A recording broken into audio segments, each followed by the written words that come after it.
The Bible says that the people who know their God, you see, that's the key. We have to know God. We will be strong and we will carry out exploits. Well, the person who reads a newspaper knows something about what's happening in this world. But the person who reads the Bible understands why. And in this conference, you will learn that the enemy of God, Satan, is determined to destroy Israel because Israel represents God and stands in the way of world domination. From the moment of the October 7 massacres in Israel, Israel has been attacked on many fronts. Never forget how this present war started with the most barbaric massacres, and never forget why Israel must keep fighting. As a result of the October 7 atrocities, residents of Israel's north have had to be evacuated, and they have been living for many months in crowded conditions away from their homes. And Israel's soldiers find themselves defending their country tirelessly on more than one front, including in recent weeks, Hamas, Hezbollah, Iran, Syrian groups, and attacks by Yemen. Only Israel can be attacked on all these multiple fronts and still somehow be perceived as the aggressor. Now, I want to quote Israeli Brigadier General Aaron Ortal. At the political level, October the 7th is a parallel moment to the awakening of Europe that happened September 1, 1939, when it was realized that the policy of appeasing Hitler had failed. And it took Churchill 4 years to build the necessary military capability and confidence and to harness American resistance in order to take on the Nazis. All the while, Britain suffered painful defeats before the conditions were met for an attack in Europe in June 1944. So Israel is in a similar situation, and the October 7 attack exposed the wider Iranian plot to the entire world.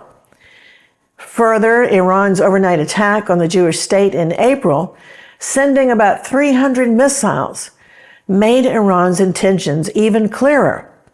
And many are wondering, are we now on the verge of an apocalyptic global war in which billions of people could die?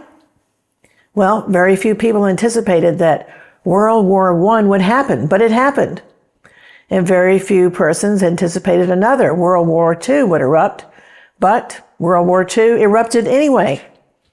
And the Bible says there's going to be more wars. The Bible predicts it, and the warning signals are very clear for anybody who has eyes to see. Leaders all over the planet seem to have come down with a really bad case of war fever, and preparation for apocalyptic showdowns are being made. Any moment now, there could be a showdown between Israel and her enemies, like Iran, in the Ezekiel War or Isaiah chapter 17. The risk is higher now than at any other point in recent weeks. Also, the Houthi rebels in Yemen, as well as other groups in Syria and Iraq, are becoming a great menace to Israel's security. Israeli Prime Minister Benjamin Netanyahu is convinced that a major war with Iran is inevitable because he believes the Shiite Iranians have plans to conquer the entire Middle East, the whole region, including the Sunni Muslim nations and the entire Arabian Peninsula. Netanyahu warns it's just a question of time. Meanwhile, the United States is moving military ships into position to be ready to evacuate Americans and to do other potential missions once an all-out war erupts between Israel and Hezbollah.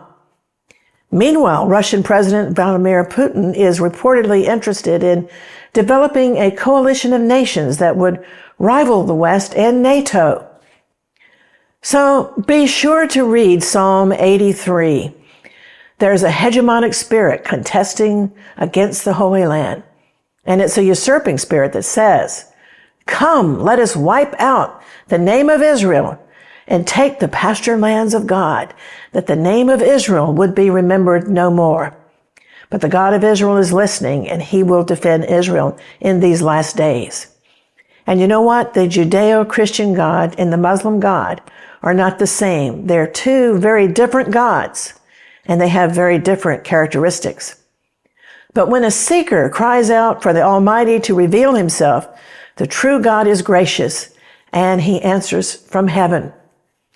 I know all of these topics and more will be covered in this conference, which we bless with every spiritual blessing in the heavenly places.